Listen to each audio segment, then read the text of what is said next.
Yes, we are live. Welcome to Out of the Car with Starr on this Wednesday in the aftermath of our first long weekend of the summer, where it seems more and more obvious that we no longer have four seasons. It seems to go winter, summer, fall, spring, don't seem to really exist as they did based on my childhood. Like, for example, I was out playing golf at the Kanawaki Golf Club a couple of days ago, had a 6:50 a.m. tee time. It was like 2 degrees. We were out in toques, we were out in mitts, joking about how we were extending our season into December. It was that cold in May. And lo and behold, I left for work this morning. It was 17 degrees. The daytime high will stay at 12. So it was actually warmer at 4 a.m. than it will be at 2 this afternoon. And then starting on Friday, for the next couple of weeks, at the very least, highs of 28, 29 degrees into the 30, 31 daytime highs as temperatures. So goodbye spring, hello winter, and then summer, and the fall and spring season seem to be no more. But we do know fall means one thing, and that means the return of Montreal Canadiens hockey. We're more or less going to bypass the NHL playoffs today because, quite frankly, I don't know how much attention they deserve of ours based on the fact that these series, regardless of the fact that there is a little bit of jam, some engagement, some intensity from both sides, the score lines, the games, the series themselves do not lend themselves to drama. We're not on the edge of our seats watching the East or Western Conference final yet, with the Florida Panthers 60 minutes away from punching their ticket to the Stanley Cup final. Florida is at home tonight in Game 4. We watched the Dallas Stars disintegrate in front of our very eyes last night. It took, a minute and 53 seconds before Jamie Benn put the lumber to Mark Stone's neck, jaw area. He got 5 in the game, and Dallas lost the hockey game. Jake Ottinger gets pulled. He allows 3 goals on 5 shots. He's lost 3 in a row. He's lost 4 of his last 5 overall. Dallas 60 minutes away from being done and dusted in the NHL playoffs. You know, we've got 2 sweeps on the cusp of happening in the NHL. Meanwhile, in the NBA, the Lakers got swept out of their series to Denver in the West Finals. So the Nuggets are in the NBA's finals. The Boston Celtics managed to avoid embarrassment by competing hard in their Game 4 win over Miami. So we still have the possibility of a gentleman's sweep in the Eastern Conference final in the association. So that's kind of what's been happening between the NHL and NBA playoffs. But to the business of the National Hockey League, where the Montreal Canadiens will be back in action later this fall with what seems to be an irritable, agitated, fed-up version of Nick Suzuki. If you missed this, the Montreal Canadiens captain in the La Presse newspaper is done with losing. He's fed up with seeing his team bring up the rear in the NHL's Atlantic Division. Last season, the Montreal Canadiens had 68 points, good for dead last, yes, in the Atlantic. The year before that, was it not a 55-point campaign in a historically bad year in which the Montreal Canadiens finished? Yup, you got it, dead last in the NHL's Atlantic Division the year before that. Now we're going back to the All-Canadian, All-North Division, where the Montreal Canadiens had, 58 or 59 points. Didn't win that division, kind of finished middle of the pack there, but ultimately went all the way to the Stanley Cup final. You know, I like what Nick Suzuki had to say. I mean, who wouldn't, right? I mean, it's not a hot take to, tell you that Nick Suzuki said the right things when he talked about being fed up with seeing his team finish last, that they want to fight and compete and get into the NHL playoffs as early as next season. That if Nick Suzuki said anything other than what he said in La Presse, then there would be something to talk about. Then there would be controversy. Then we could question Nick Suzuki's leadership skills. Do we appreciate a guy who's telling it like it is? And that's real leadership, going against the grain of hockey cliche? No, Nick Suzuki said what a fiery, competitive athlete is hardwired to do. He's hardwired. They're all hardwired to win. They loathe losing. Nobody likes to lose, especially at the professional level. So, yes, Nick Suzuki saying the nice things in Montreal. I mean, he's staying here. I heard that he joined the Royal Montreal Golf Club along with Cole Caulfield. My buddy also told me he'd be shocked if Suzuki was out there more than 6 times a year. I also heard Royal Montreal was at capacity, but I guess when you're the captain of the Montreal Canadiens, there's always room for one or two more members. It was interesting that Vinny Lecavalier, who's from Ile-Bizarre, tried to join Royal Montreal when he was still an active player in the league, and apparently Royal said, listen, we're kind of good. And then Vinny Lecavalier joined the best private golf club in the surrounding Montreal area, and that's the Kanawaki Golf Club. And lo and behold, fun to see. I love the fact that these guys are staying put, but let's not lose sight of what we're talking about in regards to Nick Suzuki saying what a captain of the Montreal Canadiens should say. He's tired of losing. Of course he's tired of losing.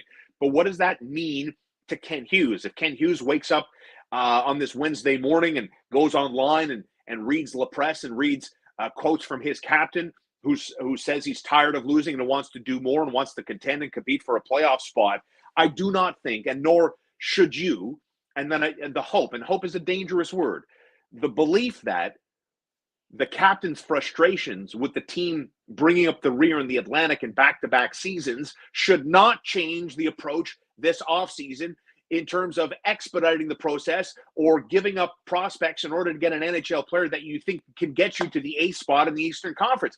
Here's the thing. It drives me crazy sometimes, right? Because, we were talking about Marc Bergevin on the show today. Marc Bergevin, who was the general manager with Montreal for the better part of 10 years, is now back in the mix to find himself another general manager position with another NHL club. Now, whether it's Toronto or whether it's the Pittsburgh Penguins or anybody else that's in pursuit, it looks like Kyle Dubas, it might be as part of maybe a front runner for the GM post in Pittsburgh. We saw Craig Conroy get that position in Calgary.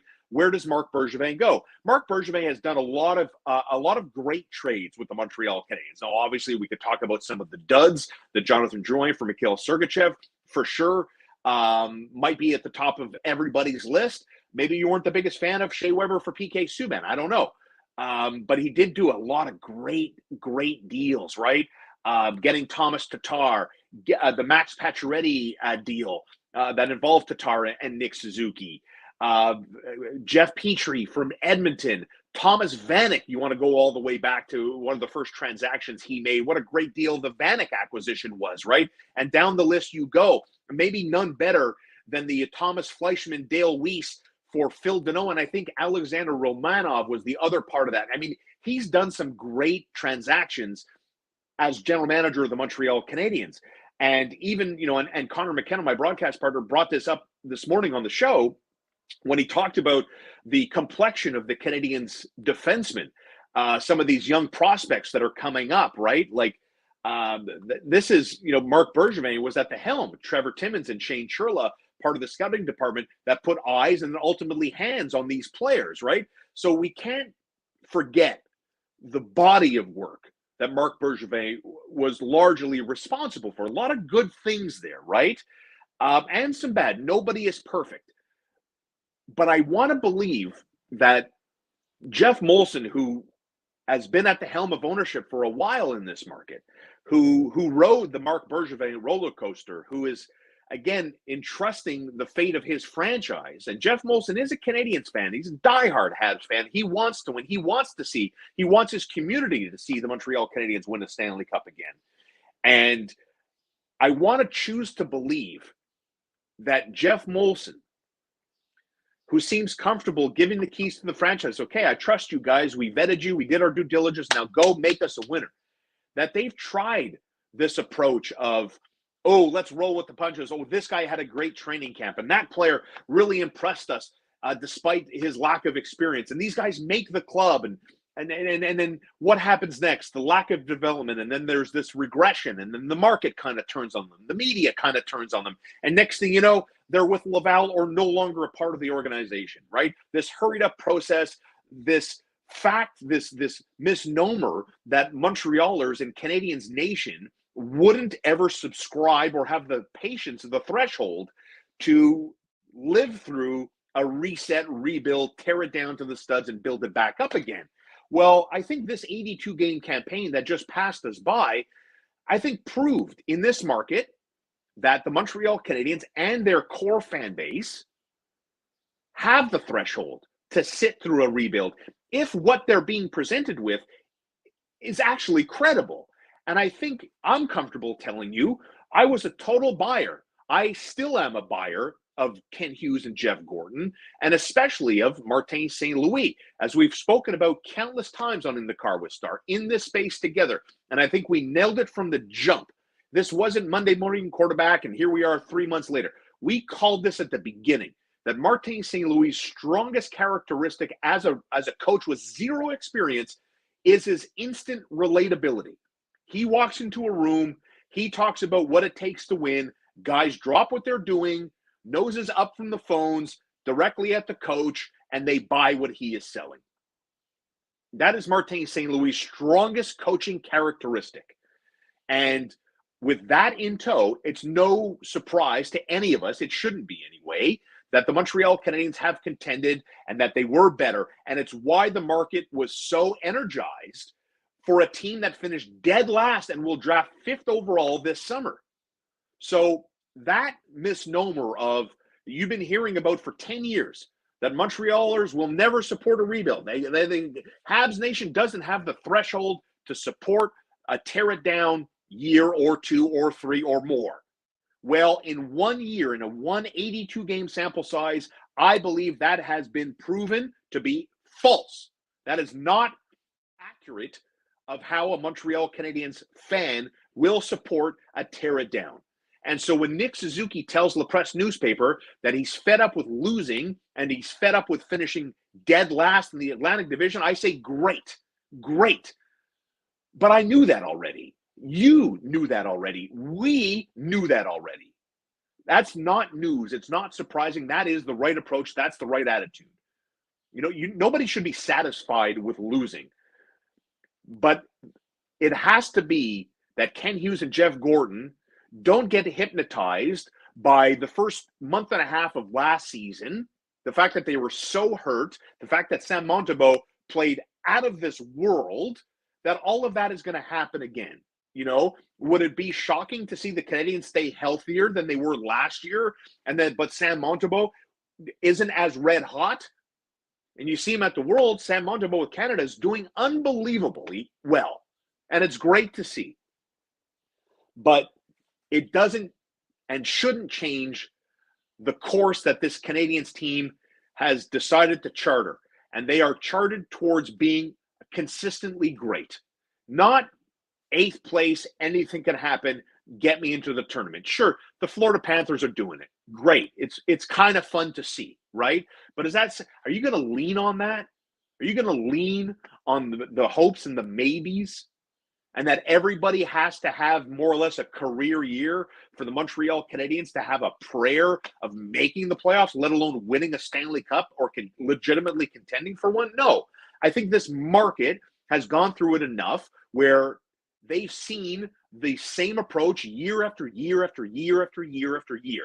And sure, look at the Toronto Maple Leafs, right? They haven't done anything since 1967. They won 1 round and 1 game in the second round. And now what? Their general manager's gone. And what's going to happen to the core 4 there? I mean, these are franchise-altering decisions. And I want to see this organization, led by Ken Hughes and Jeff Gordon, take the patient approach. Even if whoever they draft at 5 overall, I don't want to see them on the Montreal Canadiens in the fall. I don't care. They score 4 goals in 1 game in a preseason. I don't care. We have tried in this market, in Montreal, and people that watch and cheer on the Montreal Canadiens, we have seen this act 1,000 times in our respective lifetimes, depending on how old you are listening or watching me right now. We've seen it. Mediocrity, my friends, is death. And to think that, well, we could just get in as the 8th seed and anything can happen, I think that's a fool's game. That's not a fiery competitor's game, and I think it's disrespectful to the market. Fans in Montreal pay a lot of money, and they pay an emotional toll as well, a psychological toll as well. Trust me, I've been doing talk radio in Montreal for more than 20 years. I see how Montreal Canadian fans in this market live and die, wins and losses and expectations. So that's all I'm coming at you from. That's the angle. Like we've seen this. We've tried the approach 1 time over 10 years. Now I want to see something else. I want to see patience. I want to see players be developed and have that patient approach where just because they had a great stretch of games, it doesn't mean their position is written in stone. There's a lot of earning that still has to go on here. And I'll repeat myself. I love what Nick Suzuki had to say. That's the attitude. That's a captain. But it's not news. It's not news. Nick Suzuki being fed up with losing and not wanting to be dead last in the Atlantic Division is not news. Had he said he was okay with it, that's news. Had he not said anything about that, that's news. But it should not change the direction that Kent Hughes has charted this team on. It cannot. It cannot. Otherwise, we're just talking in circles, chasing our tail, going nowhere. You guys watched the PGA Championship, the second men's major of the PGA Tour season, where for the second time this year, you had multiple LIV golfers in contention. We saw it at Augusta in early April, where Brooks Koepka choked it away on Sunday with a final round of, I think, 74 and finished second to Jon Rahm, who won his first green jacket. And then at Oak Hill Country Club in Rochester, New York, so close to the Canadian border, at Oak Hill Country Club on the East Course, Brooks Koepka kind of ran away with it on Championship Sunday, and good on him. You know, I love the mental aspect of professional sports, and in particular golf, where, you know, it's closer to my heart than probably any other sport is right now, that Brooks Koepka told the CBS reporter that he's never going to do what he did on Sunday again at Augusta. And he was a man of his word. He closed it down. He was so good down the stretch, and not fazed by the pressure whatsoever, that Brooks Koepka won his third Wanamaker Trophy. He's got 3 PGA championships to go with his 2 U.S. Opens to move him ahead of Rory McIlroy with 5 major championships. And in a rare occurrence, I'm going to tell you, I think Phil Mickelson absolutely nailed it. For the record, I am not a Phil Mickelson fan. He is, for me, Greg Norman 2.0. Subterfuge. He tried to put the screws to the PGA Tour, as Greg Norman has been trying to do for the better part of 30 years. Phil Mickelson is largely responsible for a lot of heavy recruiting that saw the likes of Bryson DeChambeau leave the PGA Tour, because he was sold this line from Phil Mickelson about how much money the PGA Tour was keeping from him, or more or less stealing from him, that you go to LIV Golf, you're not going to have to worry about fighting copyright claims and so on and so forth. Phil Mickelson was absolutely right when he said the LIV Golf circuit is the best tour to set yourself up for major championship success. I absolutely concur with Lefty on Twitter when he said that in the aftermath of Koepka winning his 3rd PGA championship on Sunday, which, by the way, it had bad ratings on TV. It wasn't very exciting, only because there wasn't a lot of drama, because Michael Block, the unbelievable PGA teaching pro, stole a lot of the headlines for a guy who didn't even win it. He finished T15. But Phil Mickelson's main point about LIV versus PGA is that you basically have 38 off weeks to kind of compete and concentrate and work on your skills that match up for the course setup of any of the 4 majors. And that's one thing LIV Golf has going for it that the PGA Tour doesn't. And I'll be fascinated to see how the PGA Tour kind of circles back and what type of corrections they make on this, with the fact that they have so many designated events. And then you've got majors coming on fast and furious. Guys are wearing out physically and mentally. Injuries are piling on for certain players. And there's this mental and physical tax that is hurting some of the bigger names in golf on the PGA Tour. Meanwhile, LIV, plays every couple of weeks, and then they have an opportunity to get into major championship. And, if you're not so sure about why that is, I'll quickly tell you, for the uninitiated, that the 4 majors that make up the PGA Tour are their own entities, and if you win a major or finish T5 or anywhere T5 and up, forget about winning it, that gets you into future majors and other big competitions on the PGA Tour season. So these 4 majors kind of govern themselves.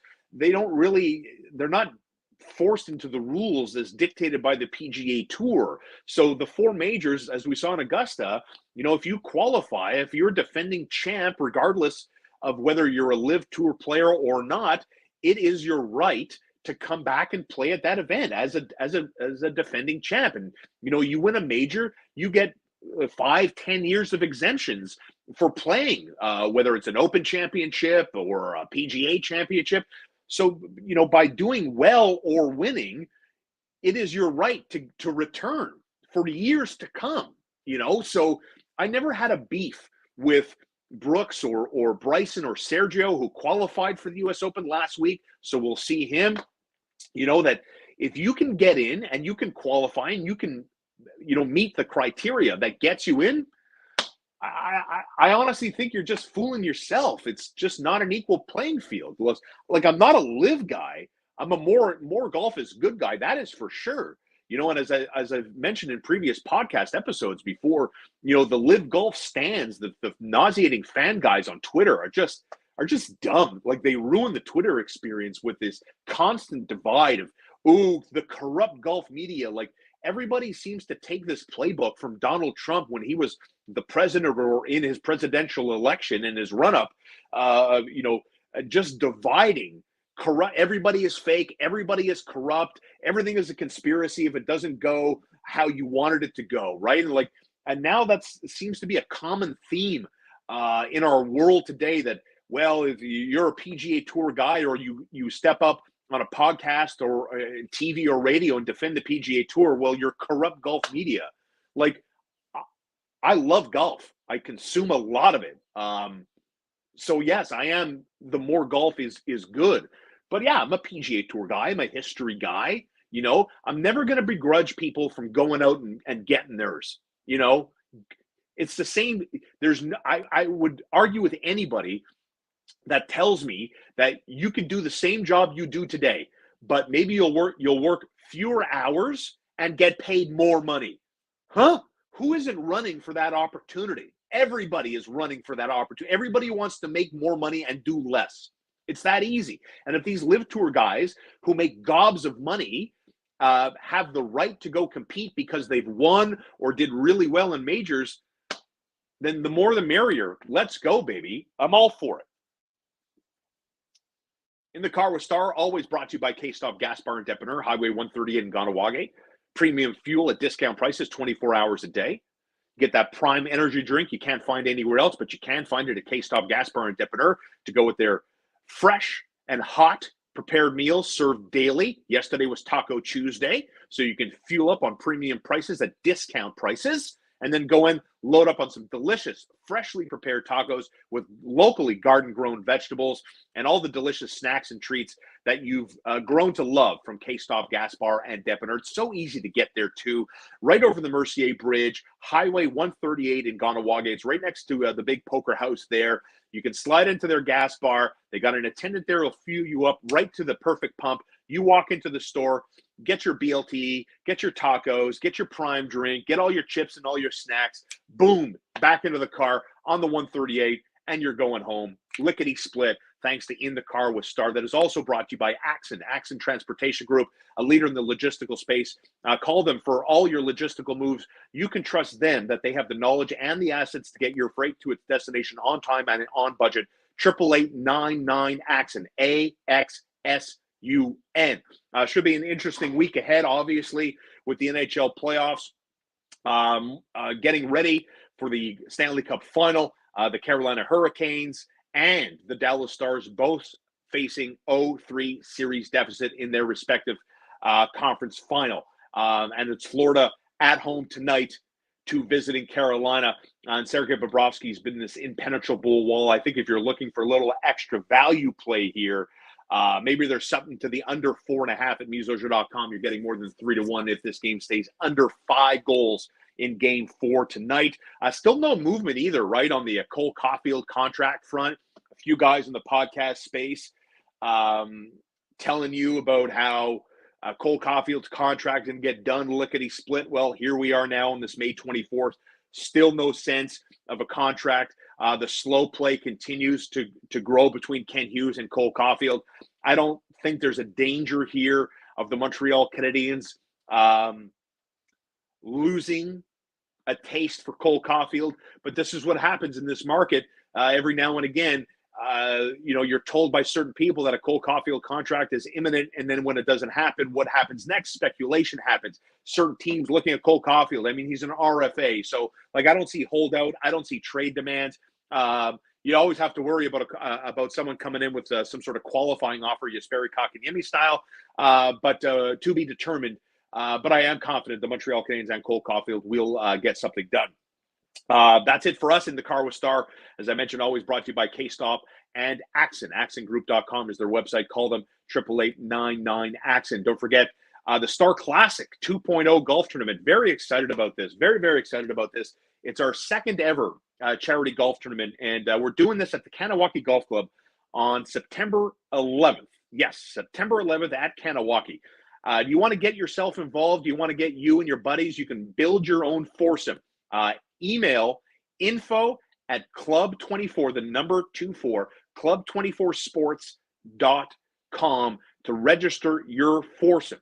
And as we spoke about before, foursomes are selling for $1,600. This is a 100% for charity endeavor. 100% of our proceeds go towards Club 24, which is supporting Indigenous student athletes in Kanawaki. So it's very close to my heart. As I've spoken about before, Kanawaki has been important to me since I was 19 years old, when they were the first kind of radio station to kind of give me a chance. I've been a member of the Kanawaki Golf Club now for 10 years. I've made a lot of great friends from the town of Kanawaki. These are a very proud people, and they are great athletes, and they support each other. It's such a closely knit community, and I relate strongly to that. I admire the people, and it was so easy for me to connect to this charity because it is sports, and it's for my friends in Kanawaki that we can raise awareness, money, and get people a little bit of a head start as best we can. Not everybody's born on second or third base. Some people don't get out of the batter's box. So if we can help them run down the first base line and stretch a single into a double, man, we are here for that. So that's what we're doing. We're supporting Indigenous student athletes through Club 24, and every red cent, once we pay off, the golf course charges us X amount of dollars, and we're going to have 2 buffets. We're going to have food and drink on the course. You're going to have beers from the Kanawaki Brewing Company, who again have lent their support towards the Starr Classic 2.0. We can't thank them enough. Alamo Coco as well has also done a marvelous job in lending their support with charitable donations and buying a foursome to support the Starr Classic and Club 24. So it's September 11th, and you can get yourself involved too. Whether you have a company that wants a little bit more exposure, we're going to have close to 140, if not more, golfers on the ground. It's going to be a great networking event with a lot of important business people from the greater Montreal area and in Kanawaki itself. So if you want to spread the word, you want to get more influential eyeballs on your product, on your business, and show that you're supporting a great cause like Club 24, send your email.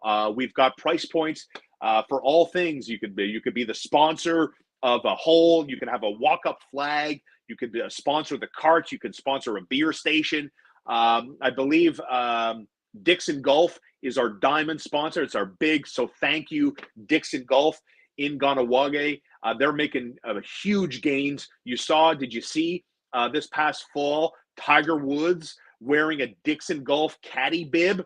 Tiger Woods rocking Dixon Golf branding because Dixon Golf is heavily involved with the Nota Begay Indigenous Golf Tournament, and Tiger Woods had his son playing in a local junior campaign, and Dixon Golf is really heavily involved at the grassroots level of golf, and so we're so honored to have them as part of us as well. So yeah, lots of big things happening. So if you want to get involved, there are multiple ways to get involved at the sponsorship level or at the playing level. We'd love to have you. Just send an email, info@club24sports.com. That's 24, the number, club24sports.com. And I look forward to seeing you out there. September 11th at the Kanawaki Golf Club. In the Car with Starr, brought to you by K-Stop Gas Bar, Highway 138, premium fuel at discount prices, and AxonGroup.com. Call them for all your logistical transportation needs, whether it's domestically or cross-border. 888-99-AXON, AXSUN, or find them online at AxonGroup.com, all right? So there you go. You got any queries, you want to send me an email, you can always do that. Post a comment on our Facebook or YouTube pages. I promise I'm going to get much better at getting back into this routine and getting back into engaging and getting excited for the Starr Classic coming up September 11th. Register or lend your support. Info at club24sports.com.